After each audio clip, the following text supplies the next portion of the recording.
So this is actually there was another plan that Right. was proposed by Congressman Michael Nicholas in that the Zoom conference that he had yesterday, and it would suggest to have the Guam Economic Development Authority draft an indenture with the government of Guam Retirement Fund to provide the necessary capital for the local government to roll out a relief program. Now, under the congressman's proposal, the government of Guam would pledge the $10 million in reimbursements due from the War Claims Program as capitalized interest on the indenture.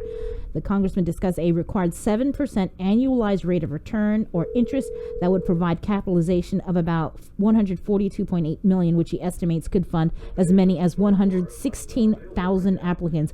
And so, to carry out the program, GITA would be authorized to give out economic impact loans via an online application portal that would include the applicant uploading a picture or file copy of their 2018 or 2019 tax return. GITA would validate the applications and then deposit the funds to the individual.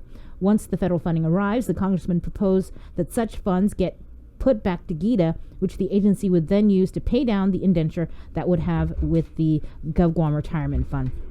So, Wilfred, thanks for calling in and joining us. What is your reaction to this whole public proposal?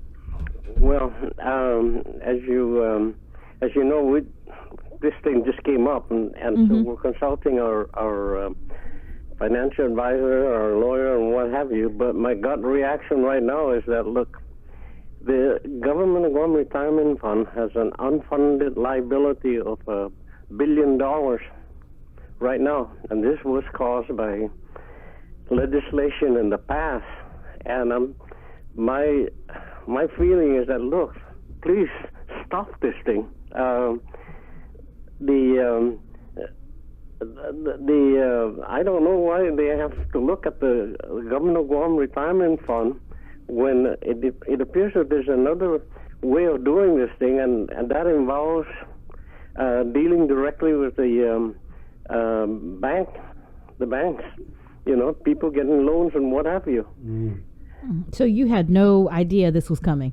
Not from Senators Moylan, Senators Torres, or the congressman? No, I just heard it yesterday, and I said, "Wow, this." We're trying to protect the retirement fund because people,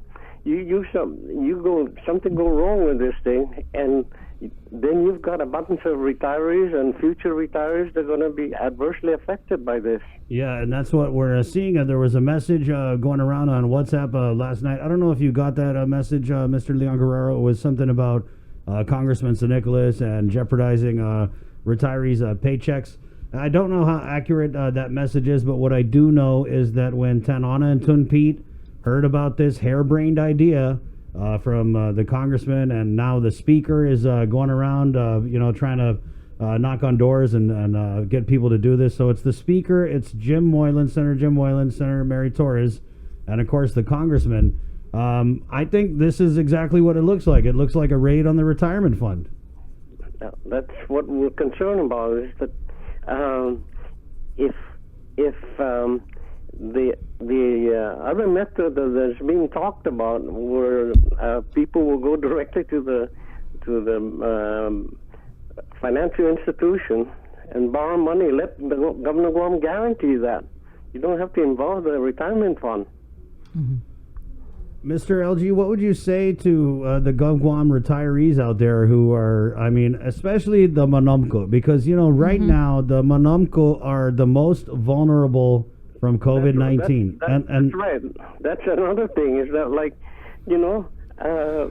to a lot of the Governor of Guam retirees, this is their income, and we're going to be jeopardizing, that fund by getting into something that I don't think the fund should be involved in.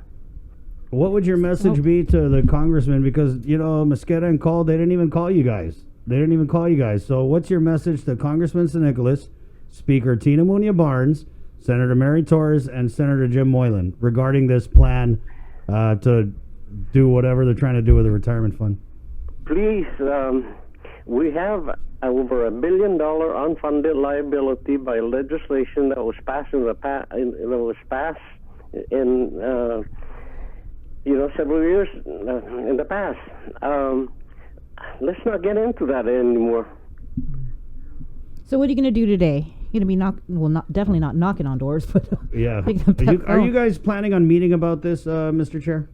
Well, we're gonna. The director has our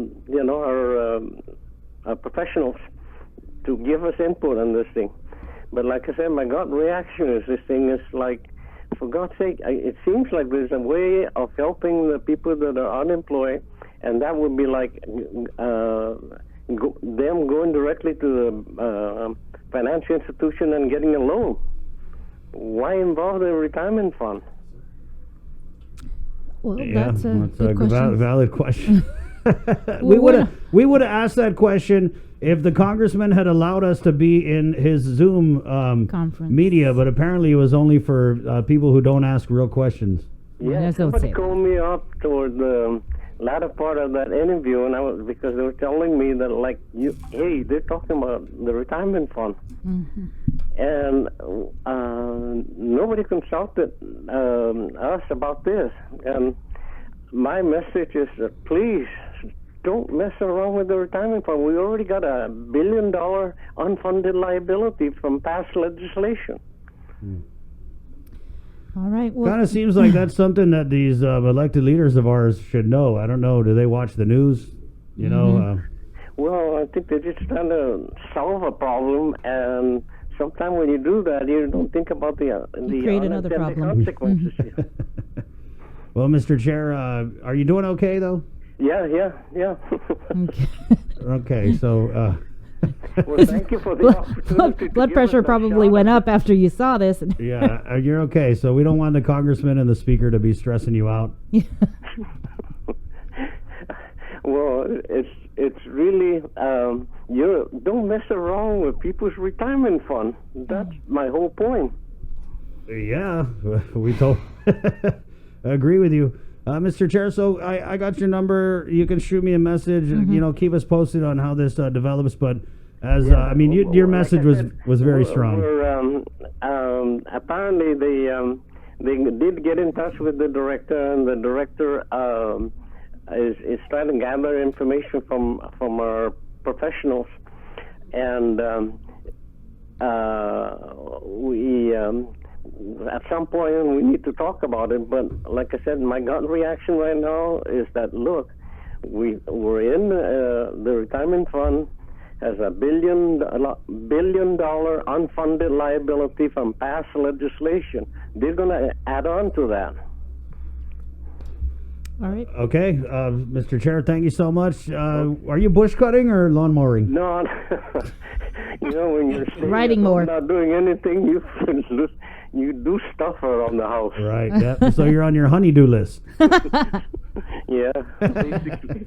All right. Well, thank Mr. you. Chair, thank you so much. Okay, Chris. Okay. Take Thank care. you. See you. Yeah, thank you. Okay. be All safe. right. That's Mr. Wilfred Leon Guerrero.